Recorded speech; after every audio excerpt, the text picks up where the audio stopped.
So what we will do today is I'll try to analyze with you an Agadata, like a legend in the Talmud, that has a very odd ending.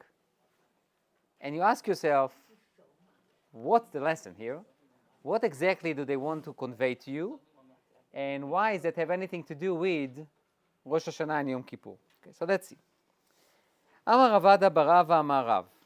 So Ravada, son of Ava, says in the name of Rav. זו דברי רבי אליעזר, אבל חכמים אומרים, התלמידים יוצאים לתלמוד תורה ב' וג' שנים שלא ברשות. What does that mean? So first, a little bit of a הקדמה, an introduction. This Gemara is really based on the Mishnah in Ketubot, a page and a half before, that basically specified the times that the husband can basically leave the house without his wife's permission. Okay? And one of the people on that list are Talmidei Chachamim. According to the Mishnah, the Talmidei Chachamim can leave the house, which means basically what? Basically not being able to be intimate with their wives for 30 days without reshut. Talmidei Chachamim, 30 yom, they can leave the house and the wife cannot say, hey, you are not fulfilling your ketubah. 31 days, pay up. Okay? So that's what the Mishnah basically says. Okay, so 30 days. Fine with us. Now, however, Chachamim disagree with the Mishnah. And they say, no, a Talmid Chacham can live even for 2 or 3 years. Now, that's a lot. Oh, rega. So this obviously brings us to a question, rega. What do you mean, 2-3 years? What kind of a family life you have? You get married, you are there for Sheva Brochos, and then after the Sheva Brochos you say, hi, bye, see you in 3 years. Okay? And let's say if she's pregnant, so this child will be 2 years old, will be a toddler when the father comes back. Maybe that will be a great punishment, terrible too, when they turn 2. When he gets 2 years old, the father comes, here he's all yours.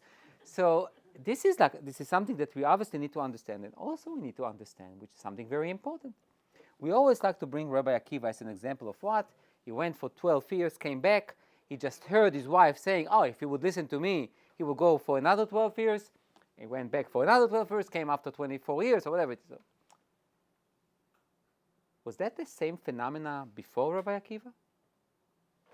Do we know anything, for example, about Rabbi Yochanan ben Zakkai, who did the same thing, or Rabbi Eliezer, or Rabbi Yoshua? Or Yaakov. Oh, no. So let's talk about Tanaim and Amorai. Tanaim. We never heard about it. It became a new phenomena. And this new phenomena obviously created an issue. We know Chazal in the Mishnah, at least according to Rabbi Eliezer, he said what? 30 days. What, Rabbi Eliezer was not a Talmid Chacham? Was.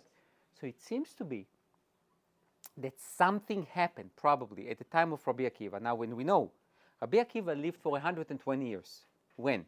He died at 135. So he started to learn when he was 40, according to the Agadah. Okay? So if he died at 135, he was born when? 15. 15. Okay? So for 40 years, he was a shepherd. He was an Am Haaretz. Okay? So that brings him to what? To 55. Okay, so let's say 55, he left. So was he the only one doing it? Or it was a phenomena by everyone? They did it because they got some kind of a room and board in yeshiva and they didn't have it at home, or they did it in order to dedicate their lives? This entire thing, we are not that sure.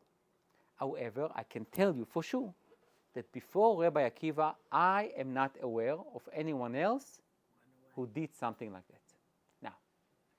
Why is that so important for me? Because when you look, the first statement says what? Amar Rav Ada, Bar Ava, Amar Rav, Zu Divrei Rabbi Eliezer. So we have an Amora who says in the name of Rav. Who was Rav? Rav was the Talmid of Rabbi Yehuda HaNasi. Rabbi Yehuda HaNasi died in, let's say, 200.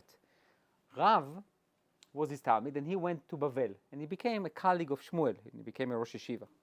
So we are talking about the beginning of the 3rd century. So the beginning of the 3rd century already, we said that this Mishnah that talks about only 30 days for a Talmid Chacham does not exist anymore. Now we will allow what? 2, 3 years. By the way, 2 or 3 years, not 24 or 12, right? We talk about 2, 3 years. Okay, so that's basically the background for the story. We are not yet in the story. The story is that now we know that it was some kind of maybe a common thing, or maybe it was allowed for Talmidei Chachamim to live to yeshiva for a period of time. Okay, so now you ready? Okay. Now we start. Amar Rava. Now we have Rava. Rava is from the 4th century, also in Bavel. He died in 352. Samchu Rabbanan ad Rav Ada bar Ava vehavdei uvda benafshayu. So the common practice among Talmidei Chachamim, Rava testifies that what? That they accepted what Rav Ada bar Ava says, which is Talmidei Chachamim can live for what? For 2 or 3 years. Okay. So now the story. Kiha de Rav Rechumi, like the story about Rav Rechumi, have shriach kame de Rava bimchoza. Rav Rechumi was a frequent, not visitor, really a frequent guest at Rava in Mechoza. Rava was the Rosh Yeshiva in Mechoza. So Rav Rechumi would stay with Rava and study by him.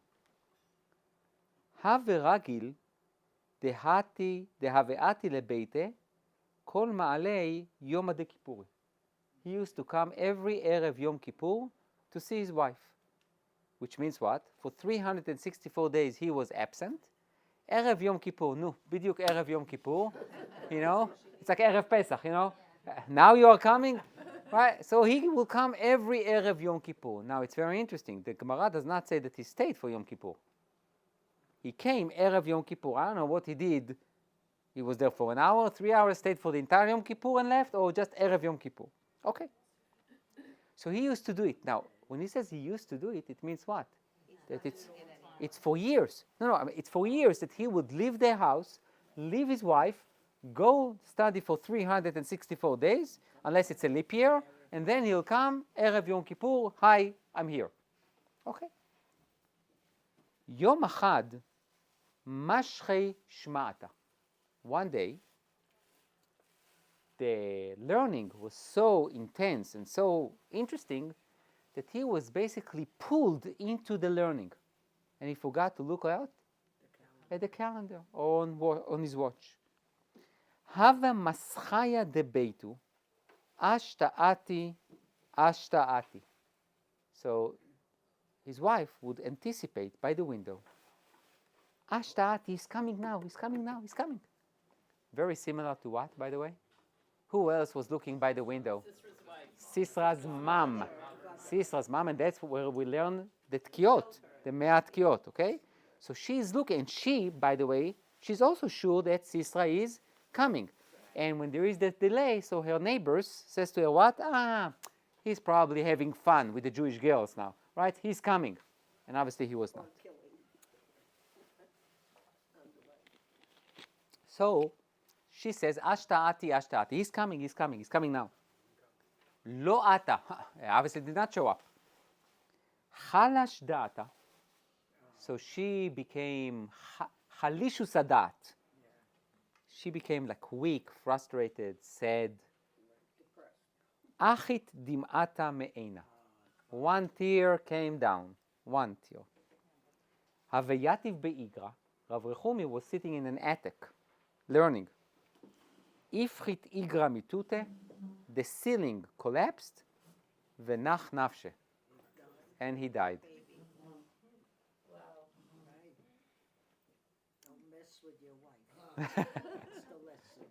Okay. We have here, when you look at this story, you say to yourself, is that the lesson? Like, what's going on here? A. B. It seems to be that there is like a contradiction between the beginning and the end. The beginning says that what? The halacha says that what? That you can live for 2-3 years. This guy, Rav Rechumi, was a lovely guy. He didn't live for 2-3 years. He left only for 364 days, less than a year. And he would come and see. So one time he didn't. So next year he'll come. So it will be 2 years. Ma sipur. That's A. B, what's the lesson? C. When we learn Agadah, okay, but I would write, but when we learn Agadah, there are certain methods that we need to use in order to understand it. Like you learn Tanakh, we learned a lot of Tanakh together, and we spoke a lot about milot mafteach, key words, for example, that they are being repeated a few times in the narrative. So you know that the Tanakh is trying to push you to look at that word and to know there is a meaning there. Or you have what we call associations.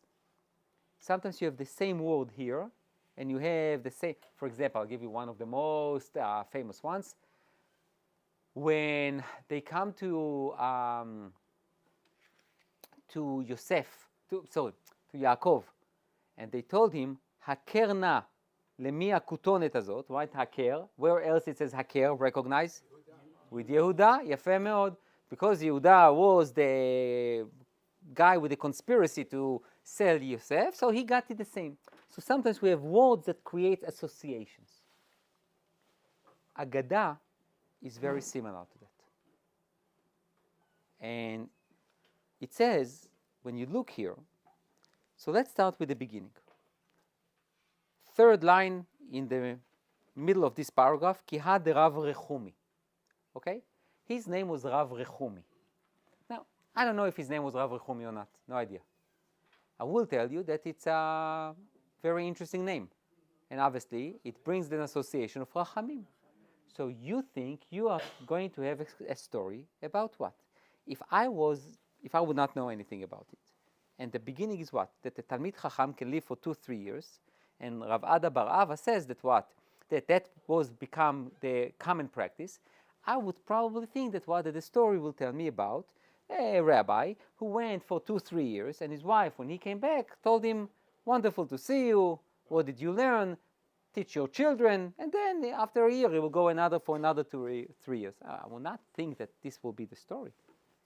So the story starts with Rav Rechumi. So our expectation is what? Compassionate, mercy, kindness, sensitivity, right? Let's build it up. This is what the author of this Agadah tried to do first. Rav Rechumi. It's good. This is probably a good guy. Okay. Now, there is one more thing. No, not one. There are many things. So this is one. So to look at names. What was his wife's name? Anonymous. Does not say anything about his wife's name. Don't you think that it should? And not from a feminist or chauvinist issues here. Not about talking about that. Do you think it's important to have his wife's name? Of course we do. We're women. No, I said not from a feminist issue. No. From the story. No. In general, do they give wives' names? So only if there is something to learn from it, okay? So it seems to be that the focus of this sipur is not about her. It's about him. Okay? So that's the... But why would that be? Because she was a tzedekah. Don't come with assumptions.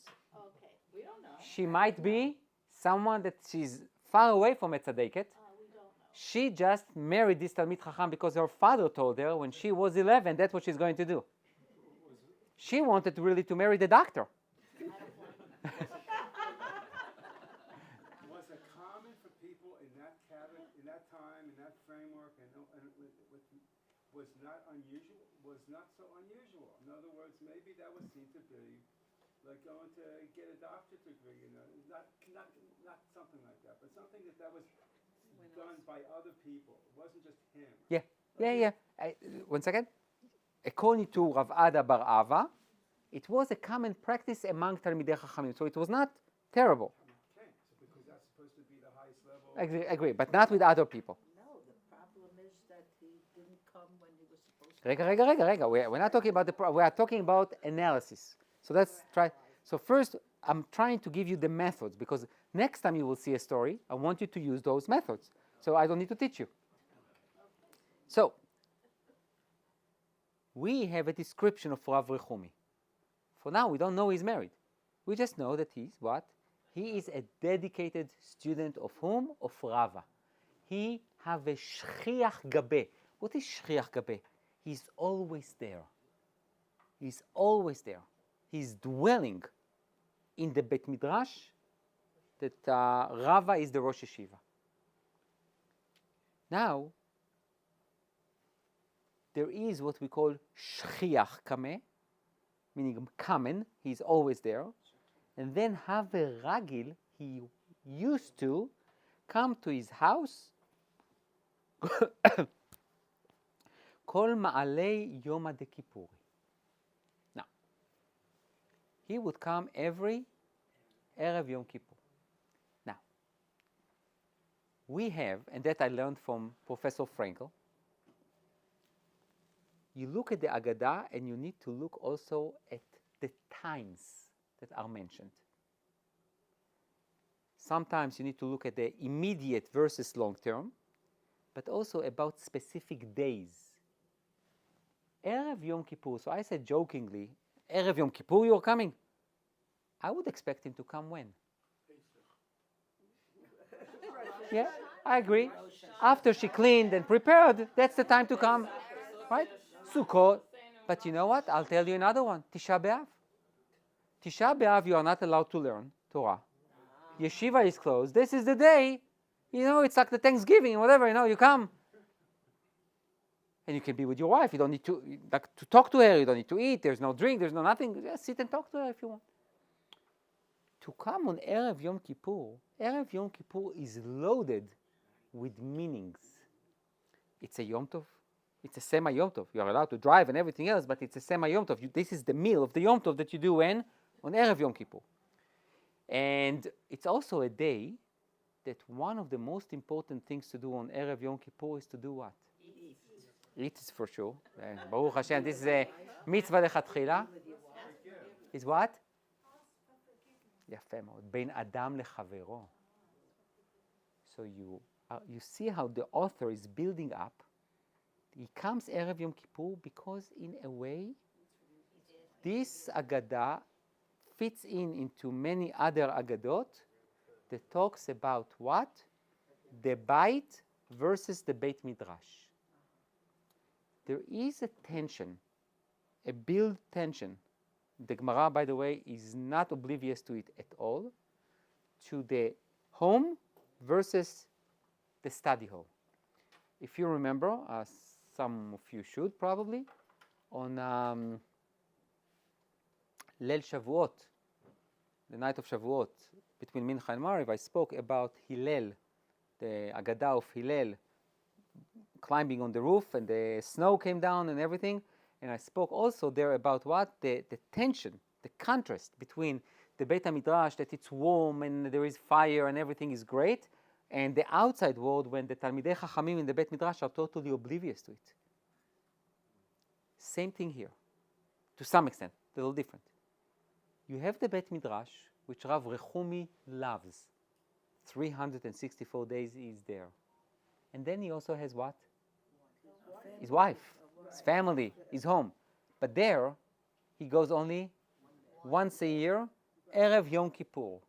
When he comes Erev Yom Kippur, so does he comes in order to ask for forgiveness for what he does? Or he does not think that he needs to ask for forgiveness?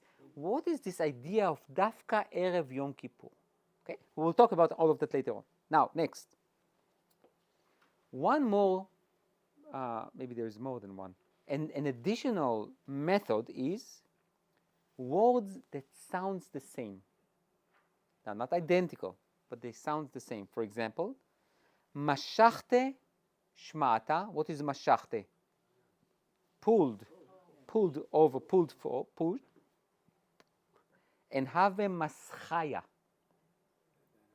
Mashchate versus Maschaya, which sounds similar, not exactly the same. Mashchate is to be pulled towards. Masachte, at least according to Rashi, it's anticipation. She is looking forward to you coming.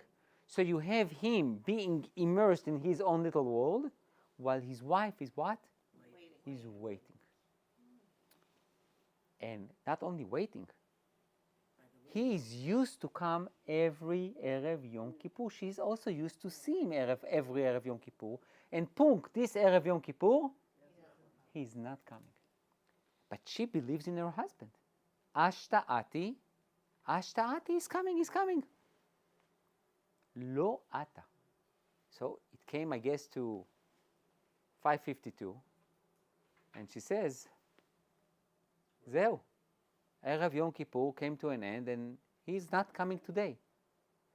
It's interesting. She doesn't think, okay, maybe something happened to him. He says he's coming, so he's coming. Chalash data. So chalash data is many things. Being sad, being worried, frustrated, upset, sad, whatever it is. But also, chalash da'ata might be that it's a symbol for the mistrust. I gave you a permission, or I trust that you come. This is like almost like an unsigned contract between us, unwritten contract between us, that you come every Yom Kippur, and you don't show up. A tear came from her eye, and it's interesting. Dim'ata. One. You obviously understand that the author of the story was not there. Okay? And most of the times it's what? It's two. You have two eyes, right? Unless you have such control, you can have only one tear from one eye. This is really interesting. So you have one tear from her eye, and it seems to be that Rav Rechumi was sitting in an attic, and the ceiling collapsed because of her crying, and he nach nafshe, and he died. Is that what you want?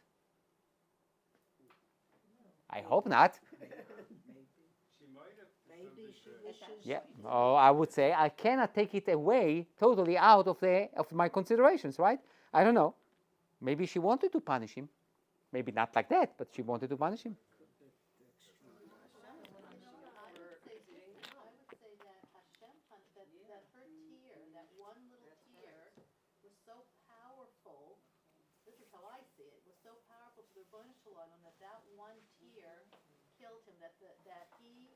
That he betrayed her, and that one tear of hers was that powerful. Will not disagree. We'll need to substantiate it and to show in other places that tears has such power. And this is, by the way, you see the title is what? Sha'arei dim'a lo nin'alu. Gates of tears were never closed. Okay? But we need to get there and also to understand that that's not the only lesson in the Haggadah. I have a question about Sure. coming Erev Yom Kippur. Mm-hmm. He couldn't be together with his wife on Yom Kippur either. Yafeh. What kind of a day is that to come? Perfect question. I will redefine your question. What's the purpose of him coming? Yeah, he's What gonna for? Go to shul. What? To get Sudam of Seket? Have Like, twice as much. what are you doing? And he's using his wife. He wants to do tshuva. So No. that's what we said, that maybe it's about Ben Adam Lechavero to ask forgiveness for what he did. But if every year you come to ask forgiveness for what you do, why do you do it again? Yeah. Right? Absolutely. Okay, so we need to understand. Also, it says Ma'alei Yom Kippur. What is Ma'alei Yom Kippur? It's Mamesh Tfilah Zakah time. Okay? Okay, so this is the Haggadah. That's what we have. Okay. The Gemara in Baba Metzia, that's the last source on this page, says the following. Amar Rav, Shuv Rav. לעולם יהא אדם זהיר בהונאת אשתו, שמתוך שדמעתה מצויה, הונאתה קרובה.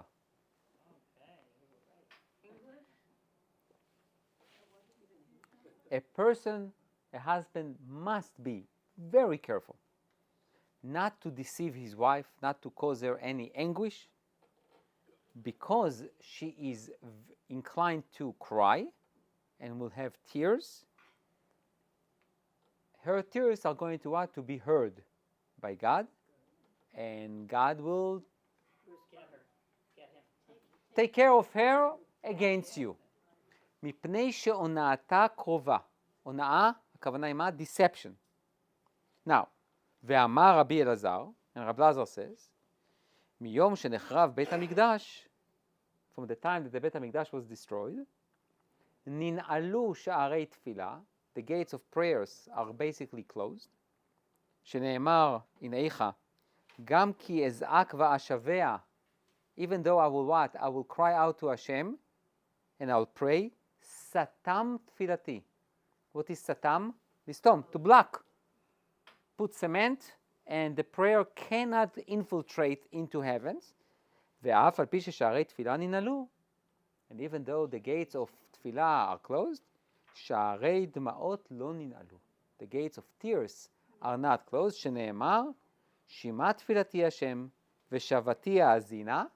Please God, hear my prayer, and please listen to my cry. אל דמעתי אל תחרש. You cannot be deaf to my tears. So we see, first source, that the power of dma'ot are incredible. They are basically the key for our tefillot to go in. They are more powerful than tefillot. Yeah. Okay. Another pasuk in Kohelet. ושבתי אני ואראה את כל העשוקים אשר נעשים תחת השמש, והנה דמעת העשוקים ואין להם מנחם, ומיד עושקיהם כוח ואין להם מנחם. So Shlomo HaMelech says, I went back and I saw all the ashukim. What is ashukim? What? Oppressed people. Very good. אשר נעשים תחת השמש, והנה דמעת העשוקים ואין להם מנחם. The people who are being oppressed, they are crying, and there is no one there to what? To comfort them. And only Hashem can comfort them. By the way, you know, Chazal say that, who is he talking about? Mamzerim. Because Mamzerim, it's not their fault. It's their parents' fault. And Ein Lahem Menachem, there is no way to what? To comfort them and to bring them back into society. There's maybe one way, but whatever. Basically, there is no way. And זה דמעת העשוקים. They cry, and you can't do anything about it. Another source, בכה תבכה בלילה, ודמעתה הלחיה, אין לה מנחם מכל אוהביה, כל רע בגדובה היו לה לאויבים. The tears of עם ישראל is בכה תבכה בלילה, אין לה מנחם, besides whom? Again, besides Hashem. And then, in the future, בילה המוות לנצח, ומחה השם אלוקים דמעה מעל כל פנים, וחרפת עמו יסיר מעל כל הארץ, כי השם דיבר. So part of disappearing death and anguish is what? Is to wipe out tears. And then the last one, in Yirmiyah, one of the most famous ones, ותשכמו בדמעות שליש, there's a פסוק in תהילים, האכלתם לחם דמעה, ותשכמו בדמעות שליש, אמר רבי אלעזר, 3 דמעות הוריד עשיו מעיניו. אחד מעינו של ימין, אחד מעינו של שמאל, והשלישית הייתה קשורה בעינו, שנאמר, ותשכמו בדמעות שליש. עשיו, when he realized that the blessings were given to Yaakov, he started crying, screaming and crying. And according to the Midrash, he had 3 tears, one from his right eye, one from his left eye, and one that was hanging out from one of his eyes, okay? And נו אז מה, why do we care? So, אמר, אי דאמר משפט רבי שמלאי, אמרו ישראל לפני הקדוש ברוך הוא, ריבונו של עולם, בזכות 3 דמעות שהוריד עשיו מעיניו, השלטתו מסוף העולם ועד סופו, ונתת לו שלום בעולם הזה. אנו שדמעותינו תדירה ביום ובלילה כלחם, על אחת כמה וכמה, שתמלא עלינו רחמים. The people of Israel came in front of Hashem and says, look, this is not fair. Esav had 3 tears, and because of those 3 tears, he got the domain over the entire universe. Don't forget, in the Midrashic terminology, Esav represents whom? Edom, which is Christianity. Okay, obviously the Roman Empire and all the Christian world. So therefore, you basically gave him domain over the entire universe. We cry every day and every night because of all the galut, obviously what? You need to listen to us. So again, we see the power of tears. Can I ask you a question? I don't know if this is the right approach, but this Rav Chumi was obviously a very big Talmud Chacham, and he spent all his years learning. And her one tear had so much power. So that one tear was more powerful than all of his learning. Yes? Aha. What does that mean about Torah learning? We'll talk about that in Okay. 10 minutes, before Mincha. Okay. Get the tears going. One more. The power of tears as a destructive power, not as a positive power. You have from this Gemara in Baba Metzia. Short introduction. I think we all know the story. The big machloket about tanuro shel achnai. This oven that had earth between the bricks, and the question was if it's pure or not pure. And machloket gdola between Rabbi Eliezer and Chachamim. Rabbi Eliezer says it's pure, Chachamim says it's not pure, whatever. And then Rabbi Eliezer tried to prove it, and he brought that the cherub tree moved, the water got rechanneled. There was a heavenly voice that says, Halacha ke Rabbi Eliezer b'chol makom. Rabbi Yeshua stood on his feet and said, what? Lo b'shamayim. Good, wonderful. And then they got really mad, and Rabbi Eliezer didn't want to listen, so they excommunicate him. They burnt everything that he says is tahor. They burnt, and then they excommunicate him. And they ask who is going to tell him that he's being excommunicated. So not too many volunteers. And Rabbi Akiva says, I'll go. I'm a Talmud of his, I'll go. This is the story here. Amar Rabbi Eliezer, Akiva, ma yom yomayin? Rabbi Akiva came to his Rabbi Eliezer, and he was dressed with black, and walking in a way that is distance from him. So Rabbi Eliezer says to him, what's going on today? Amar lo Rabbi, kimdumeh li shechaverim bedelim mimcha. So Rabbi Akiva says to him, Rabbi, I think that your friends, the rabbis, are not friendly with you anymore. Rabbi Eliezer does not need more than a hint to understand. So Rabbi Eliezer understood that what? That he was excommunicated, so he acted like someone who is excommunicated. Kriya, take off your shoes, sitting on the ground. Mamash like Avel. וזלגו עיניו דמעות. And he started crying. לקה העולם, שליש בזיתים, שליש בחיטים, שליש בשעורים. The world, the entire world was damaged. Third in olives, third with wheat, and third with barley. ויש אומרים אף בצק שבידי אישה טפח. Okay? Basically, his tears created what? Created a destruction. So now we can understand. I'm not saying that this woman of Rav Rechumi's wife was the same way like Rabbi Eliezer, who was able to influence the entire world with his cry, but she definitely could affect her husband. Okay. So first and foremost, what I want to do is to go back to the Agadah, to try to understand the lessons from the Agadah, and then to connect it to the Tefillot of Rosh Hashanah. So before we see Rav Papo in the Pele Yoetz, on page 3, let's go back to the Agadah. So, one of the questions that we ask is, what's the lesson from the Agadah? And obviously the first lesson is, don't mess with your wife. Okay? Don't cause her to have any tears, because then you jeopardize your life. But if we are more serious, I think there is something that the Agadah teaches us which is so valuable. Growth in Torah cannot be on someone else's expense. Dafka Rav Rechumi, that naturally was inclined for rachamim and compassion and kindness, Torah did not help him to be more compassionate and sensitive. Exactly the opposite. If you know that this is the day that she is looking forward to see you, and that's what allows you to have another 364 days, you should not allow yourself to what? To be mashche b'shmata, to be attracted to another chidesh of Rava.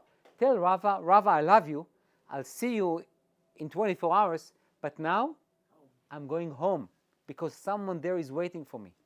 If you don't take it into consideration, this is not considered as Torah shel chesed ורגישות. If you don't have chesed ורגישות, go home.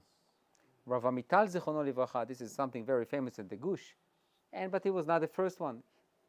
He would say, if you learn Torah and your baby is crying, and you let him cry, not as a chinuch, not talking about,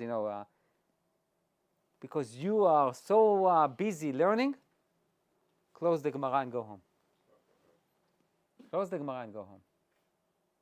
Im yesh tinok sheboche, if there is a baby, if there's a crying baby for a reason, go and attend to him. This is called Torah shel chesed.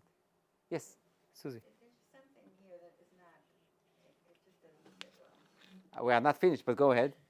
No, I mean, he goes to see his wife once a year, this crazy time, and that's how he's fulfilling, making her feel better? It's ridiculous. For you in 2024.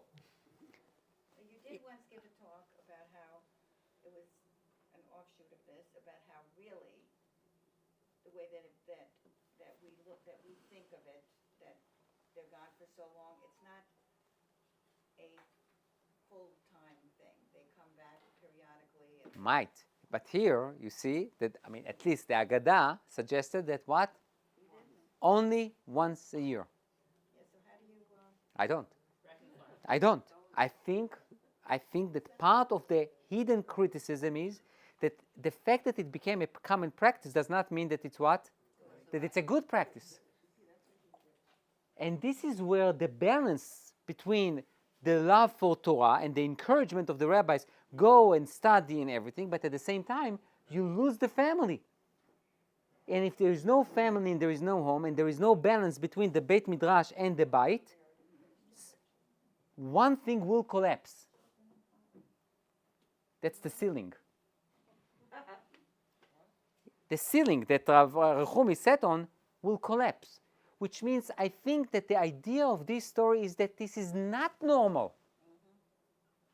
And I think maybe next week I'll give you the second part of that story about a different rabbi who did something very similar but will never forget to send letters to his wife and to come more frequently. Okay? Maybe we'll see that. Because I think that's the beauty of the Gemara. Sometimes they will bring stories and examples that basically teaches you to do what? What not to do, which is also very important. I agree with you. This entire story is, when exactly did they have time to be together, to have children? When is he, and if they had children, so what? He shouldn't teach them Torah? He should only learn by himself? For how long did he do that? So we have this idea of comment. Now, I would say one thing before I take questions, but this is a theory with nothing to substantiate it with, but it might be. We are talking a lot about the 4th century, Rava. Rava was well aware of what's going on in the Sasanian society around him in Bavel. And also in the 4th century, the middle of the 4th century for sure, the Christian religion became stronger. Really, the beginning of the 5th century, the Christian religion was adopted by the Roman Empire, around 429. So the middle of the 4th century was already the nitzanim of what? Of the acceptance of Christianity. And we know that part of Christianity is that you don't get married. That's the ideal. Bevadai. You are married to the church. And how that affects Jewish society and saying, those monks, in order to study Bible, they are what? They are basically secluding themselves. Maybe we should do the same. I think I shared with you, maybe not with you, maybe in a different place, that even in the 13th century in England, I saw a question of a couple who basically made a decision. They are going to get married, but they are not going to be together. And this was a Christian thing. They were Jewish. The question is from a Jewish couple. But they mimicked what in Christian society they did, that they got married, but they will not be together. But they weren't observant. No, nothing to do with observant. That was a different question about... No, what I'm saying is that those Christians... Accepted that They got married, but they were not together in order to keep what they think this is the way to get. They were secular because a religious person would not do that. Oh no, there were religious people in England, the Jews. They did exactly what the Christians did. Basically, my point was the culture influenced also the Jewish society. So now, theory, not substantiated, that Rava, don't forget, he's the Rosh Yeshiva. I have a question on Rava. You see Rav Rechumi, it's Erev Yom Kippur, tell him, go home, close the Chumash, go home. What are you doing here? Okay, He does so, not. So I want to just say that these men are not responsible because for 364 days he was learning, and Rabbi just allowed him to just keep going, and he wasn't satisfied just having the 364 days. It was just so easy for him to take advantage of a situation and stay some more and not think he was doing anything wrong because he's so immersed in Torah, he actually thought he was doing the right thing. Otherwise, he wouldn't have stayed. You can look at, And you, it just makes me annoyed with Yeah. these people that are just You so can- self-absorbed you can- that they do things that you can look at that. You can look at that like that, but you can also look at that in a different way. Why didn't Which- Rafa go home? That was his home. Rava is in Mechos. There's no problem. Yes.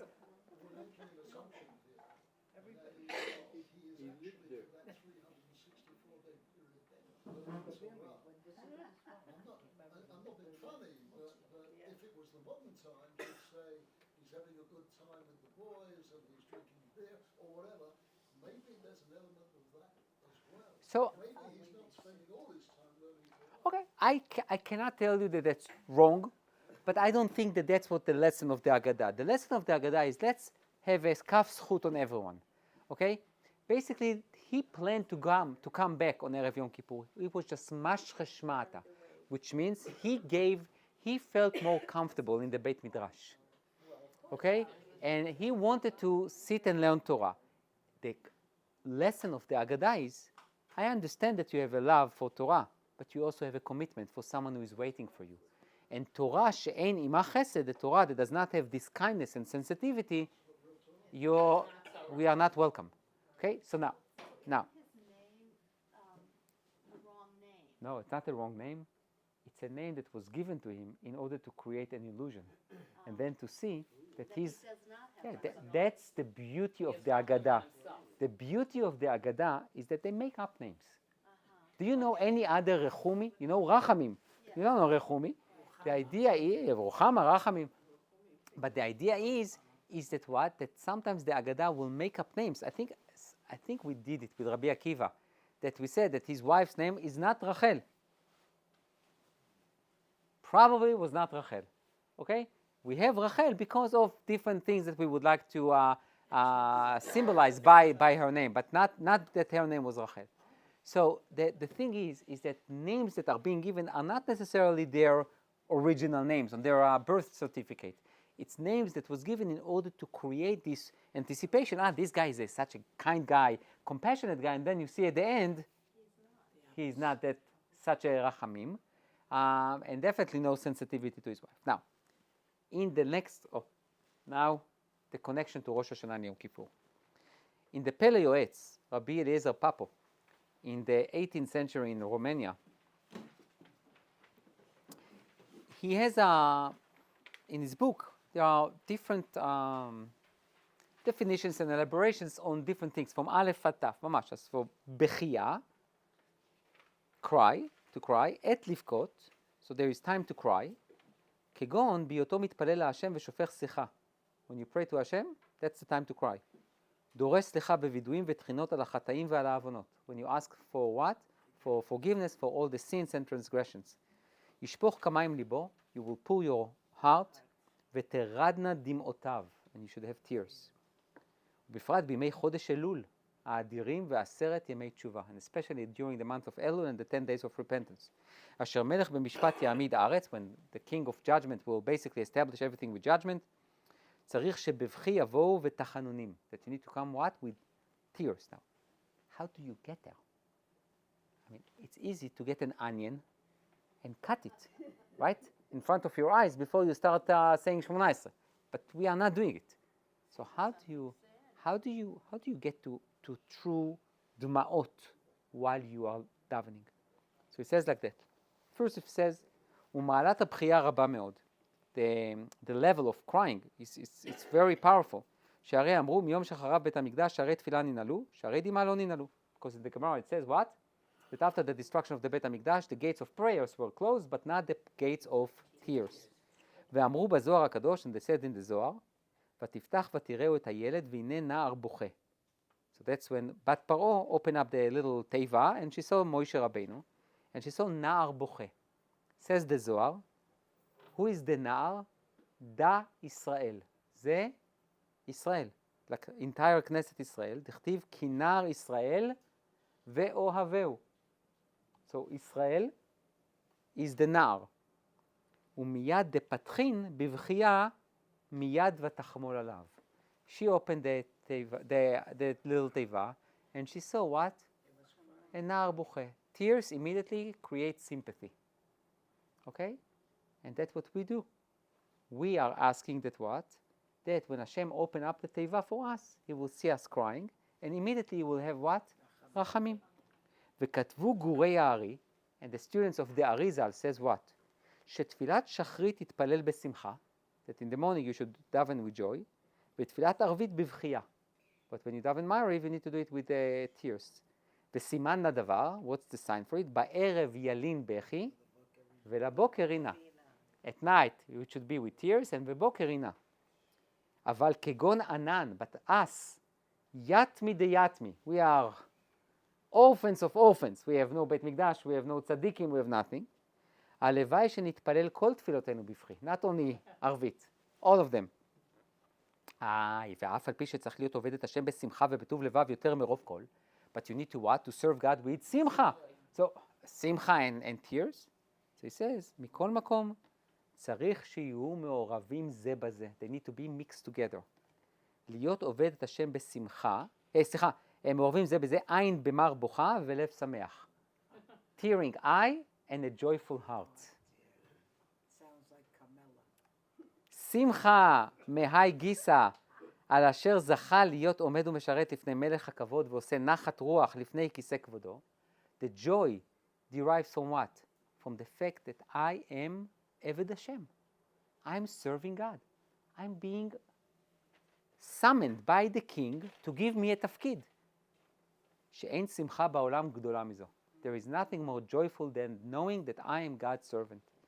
ובמרירות, but with bitterness and cry, יאנח על אשר אינו יודע להיות עובד אלוקים כדעת מה לעשות.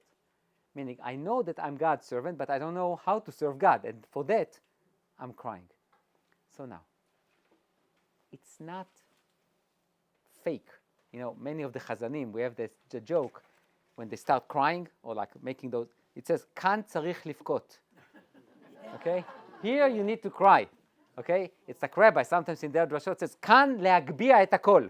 Okay, now you need to raise your voice. כאן, you need to lower your voice. No, we are not like that. That's fake. That's fake. What do? We need to really work on ourselves, and the tears will come. This year, I think it's much easier. Unfortunately, it's much easier. What? This year's easier. It's easier to cry because I think the same words we said last year, okay? I don't think that anyone here can just say, עשה למען הרוגים על שם קודשך, and move on. And I don't think anyone here can move on by saying, אבינו מלכנו, תהיה השעה הזאת שעת רצון מלפניך. Okay? או חמול עלינו ועל עוללינו וטפינו. So here, I really don't think that we need to work too hard. I do believe we need to work hard on one thing. A, not to be cynical. And not cynical. Cynicism kills us all. That's A. B, not to start getting used to the words and to the prayers, to think about it. When you think about it, you start to understand what do you say. And C, and that really relates to our Agadah.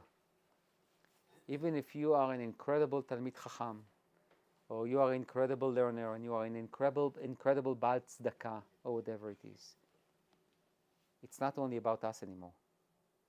We need to have sensitivity to all the babies who are crying. There are Jews who don't have a home. And not only that they were evacuated, they saw their home being destroyed. Okay? You have still people who, their children, husbands, brother, sister, friend, is still in Gaza. We have kids in the north, in the south, wherever else they are. You don't need much, but you do need concentration, kavanah. A. B, and I send it to the congregation, Mike Nitzanim, I send this letter, but to really try to accept upon ourselves, לראות מעלת חברינו, ולא חסרונו. It's hard, especially at a time of war, not to look on the deficiencies of our friends, rather than to see what's good by them. Sometimes it's hard. Sometimes we have people that we look at them and say, מה טוב בהם? Well, there's almost nothing good there. But you know what? There is always something. So really we need to take it into consideration and to come with a joyful heart and a tearing eye. Shana Tova.